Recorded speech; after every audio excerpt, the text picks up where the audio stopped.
마라톤 경기 보신 적 있으십니까? 경기를 시작할 때 수많은 사람들이 이 출발점에 서서 시작 신호를 기다리죠. 그리고 출발 신호가 떨어지자마자 모두 일제히 뛰기 시작합니다. 같은 시간, 같은 장소, 같은 조건, 같은 코스를 뛰는 것입니다. 우리의 믿음의 경주 역시 이 마라톤의 비유가 될 때가 있죠. 아주 긴 코스를 뛰어야 합니다. 오르막길도 있고 내리막길도 있습니다.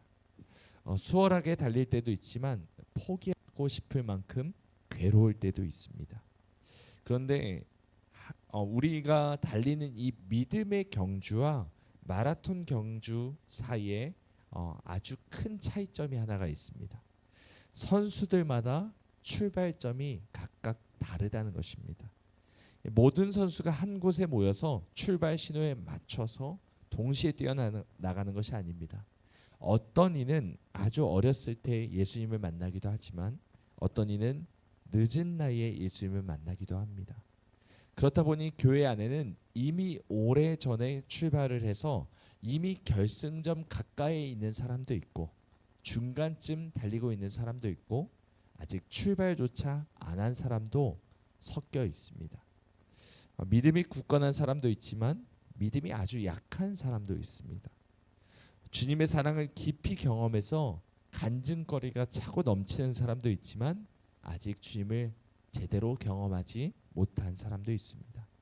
여러분, 하지만 한 가지는 확실합니다. 결승점에 다다른 사람이나 중간쯤 달리고 있는 사람이나 이제 막 출발하는 사람이나 다 주님의 은혜가 없었다면 이 믿음의 경주조차 우리가 제대로 할 수 없었다는 사실이죠. 여러분, 우리는 모두 예수님을 믿는 믿음으로 인해서 새 생명을 얻었습니다. 하지만 여기서 잊어서는 안 되는 것이 있습니다. 그것은 우리의 믿음마저도 내 의지나 내 선택으로 된 것이 아니라 주님께 값없이 받았다는 사실입니다. 우리가 아까 불렀던 찬송 가운데 이런 고백이 있죠. 왜 내게 성령 주셔서 내 마음 감동해 주 예수 믿게 하는지 난 알 수 없도다. 여러분, 우리가 예수님을 믿은 것도 성령님께서 우리의 마음을 감동시키지 않았다면 할 수가 없었던 것입니다. 예수님을 믿는 믿음조차 은혜로 된 것입니다. 나의 믿음도 그로 인해서 얻어진 나의 생명도 나의 변화된 성품도 나의 모든 간증도 다 주님의 은혜 덕분에 얻어진 것입니다. 여러분, 그렇기 때문에 우리가 자랑할 것이 있습니까? 자랑할 것이 하나도 없습니다. 내게 은혜를 주신 주님만 자랑할 따름입니다. 여러분, 8절 말씀 다시 한번 읽어보겠습니다. 8절입니다. 시작. 우리가 살아도 주를 위하여 살고 죽어도 주를 위하여 죽나니 그러므로 사나 죽으나 우리가 주의 것이로다. 아멘. 여러분, 우리가 주님으로 인해 새 생명을 얻었으니 사나 죽으나 주님의 영광을 위해 나의 생명 다 드리는 것이 마땅한 것 아닙니까?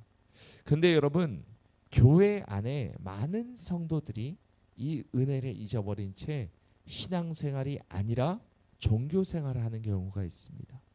내가 누리는 모든 것이 다 주님이 주신 은혜라는 것을 잊은 채 남을 판단하고 정죄하는 경우가 많이 있죠. 로마 교회 성도들 가운데서도 이런 일이 있었습니다. 그래서 어떤 이들이 이런 은혜를 잊어버리고 믿음이 연약한 자들을 업신 여긴 것입니다. 사도 바울은 이런 사람들에게 따끔한 책망을 줍니다. 10절 말씀에 이렇게 말하죠. 네가 어찌하여 네 형제를 비판하느냐? 어찌하여 네 형제를 업신 여기느냐? 우리가 다 하나님의 심판대 앞에 서리라. 여러분, 우리에게 남을 판단할 권한이 있습니까? 없습니다. 살아도 죽어도 주님의 영광을 위해 살 뿐입니다.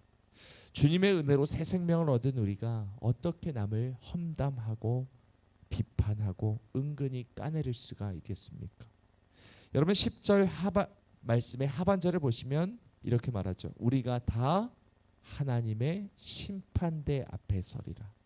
여러분, 이 말씀처럼 우리는 언젠간 다 하나님의 법정 앞에 서서 내가 한 모든 일을 하나님 앞에 선악과대 판단받게 될 것입니다. 그리고 11절과 12절 우리 다시 한번 읽어볼까요? 11절 12절입니다. 시작. 기록되었으되 주께서 이르시되 내가 살았노니 모든 무릎이 내게 꿇을 것이요 모든 혀가 하나님께 자백하리라 하였느니라.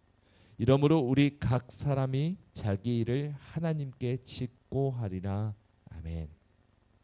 여러분, 이 말씀처럼 우리는 모두 하나님의 심판대 앞에 섭니다. 그리고 우리의 모든 행동 하나하나를 직접 내 입으로 하나님께 고백하는 날이 오게 될 것이죠.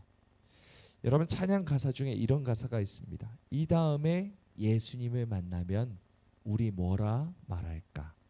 그때에는 부끄러움 없어야지. 우리 모두 서로 사랑해. 모든 자를 심판하신 예수 그리스도 앞에 우리가 아무런 부끄러움 없이 주님 앞에 서야 하는데, 우리가 서로 사랑하지 못하고 우리가 서로를 험담하거나 또는 비판하게 된다면 주님 앞에 서서 내가 해야 할 모든 말들, 내가 선악간에 판단받을 때 우리가 부끄러움밖에 남을 것이 없지 않겠습니까? 사랑하는 여러분, 나의 믿음이 굳건하거나 은혜를 더 깊이 경험하였다고 해서, 또 누구보다 더 많은 신앙생활을 했다 해서 아직 우리가 믿음이 연약한 자들을 비판할 자격이 있는 것은 결코 아닙니다. 나의 배우자, 나의 자녀, 교회 안의 성도들, 이웃들 온전히 사랑하고 우리가 비판하지 않기를 원합니다. 우리의 입을 제갈 물리고 우리의 생각들을 날마다 주님께 복종하길 원합니다.